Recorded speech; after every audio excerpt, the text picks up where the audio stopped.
What's going on, everybody? King of Dragons 5000 here, coming at you with another figure review. Today we'll be having a look at the McFarlane Toys DC Multiverse Batman, the Three Jokers, the Joker, the comedian version. And so here we have the Three Jokers, Joker, the comedian version, pose, and out of the packaging. Before we take a look at the figure, let's actually run through his accessories really fast. The Joker does come with two accessories. He does come with a crowbar, which does fit in his right hand. And then he does come with a camera that you can drape around his neck or have him looking like he's holding it. And then of course he does come with a McFarlane display base.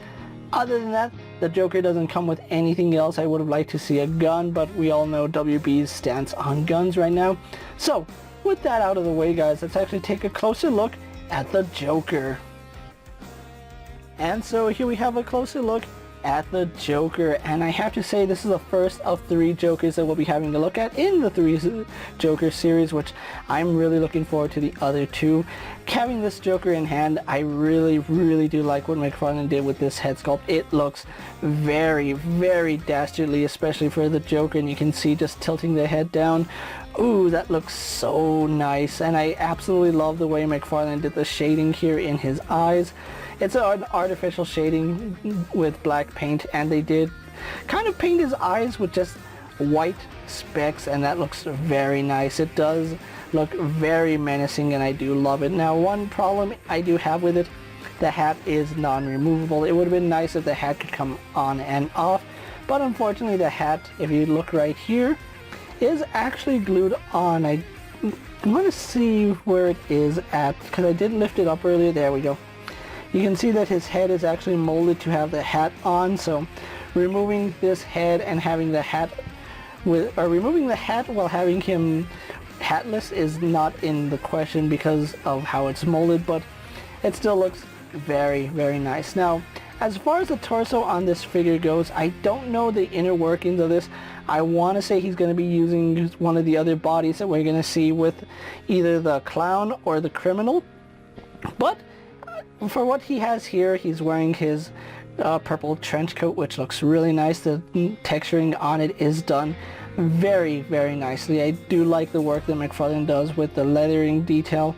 It does bring out so much, and I kind of wish that there was like a wash on it just to highlight some of those details. But overall, really do like the pop collar as well as the flap coming over the coat like this. It looks very nice. We do have his little tags right here, which look really nice, going onto his sleeves, where we do have these belts without the buckles painted, unfortunately, but it still looks very good. And then he is wearing like a muted color for his gloves, so there is some differences right there. His undershirt does appear to be black, and I really can't get in there to show you guys, but yeah, he is wearing a black shirt with a gray tie, which is very strange for the Joker. Normally he's wearing purples and greens and yellows. But I do like the detailing here on his trench coat. You can see that they did add his belt where it is tied off. Surprisingly, it's tied off. It's not actually buckled up. We do have the buckle here, which again is not painted. And then we have the other side of the belt right here, where you can see the inner workings of the belt. And then going down to the trench coat, we do have this cut in the back, more detail right here, and of course cuts in the front, where we have a look at his pants, which are the same muted purple that we saw with his gloves, except these look even more faded. It's a very nice look for the Joker, and he is inspired from the Killing Joke, which this Joker has been dubbed by the community as the Killing Joke Joker, even though he is the comedian. Having a look at his shoes, you can see he is wearing the traditional Joker loafers with the white spats, and I do like the way they did that. You can see we do have a button here on the spats, which is very nice detail. You really don't see buttons on the spats too often. His loafers are done in black, and that looks very nice. So overall, this Joker looks very imposing. Now, I really wish I could see what's going on right here. I'm pretty sure I can if I pop his arms off and take the coat off, which I might do that off camera. But he is looking very nice. So with that out of the way, guys, let's actually get the Joker pose and compare to other figures you may have in your collection. Here we have the Joker posed next to a Marvel Legends Cyclops and a DC Multiverse Superman. Here we have the Joker posed next to a WWE Elite Scale figure and a Mezco 1/12 collective Popeye the Sailor Man. Here we have the Joker posed next to a Lightning Collection White Ranger and a Star Wars Black Series Mandalorian.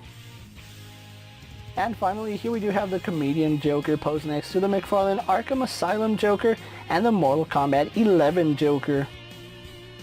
So with the comparisons out of the way, let's actually have a look at the Joker's articulation. Now, Joker does have a ball joint here at the head, which does let him look up surprisingly very nice looking up, and despite the fact he does have the collar, it does get out of the way because the collar is a soft plastic. Looking down, he looks down quite a bit, and that looks really nice. We do have some really decent head tilt with the Joker, and he can turn left and right, although it is somewhat limited because of how his coat comes up. You're really going to have him pose like with his head tilted to give him a more sinister look, but it's overall a really nice looking Joker. As far as his shoulders go, we do have a ball joint connecting into the torso, which does provide some forward and back movement, some up and down pivot.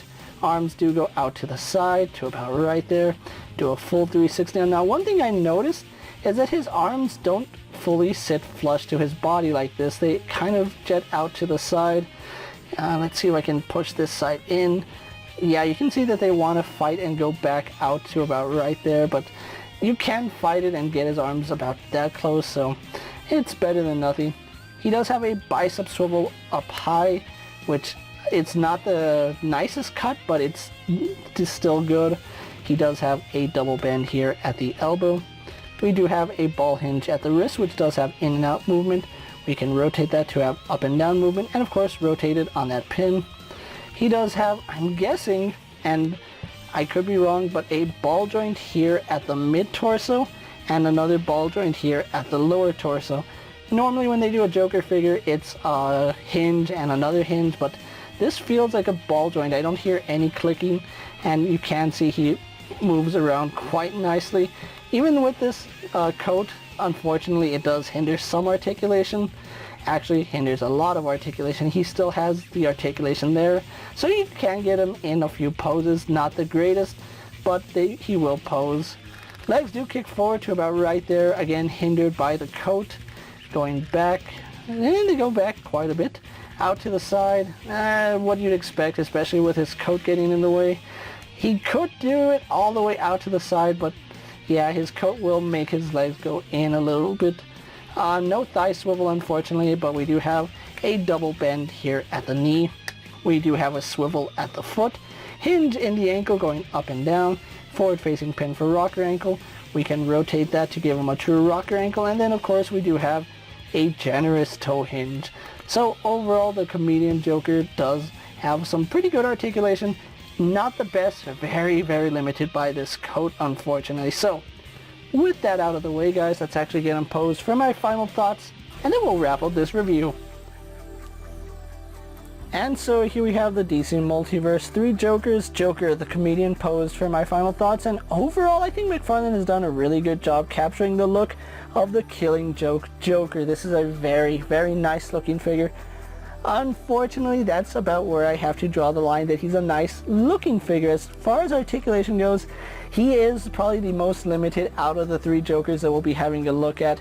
Because of the trench coat, it does hinder a lot of his torso movement and his leg movement, which is unfortunate because I really do like figures, not statues, and this Joker is almost a statue.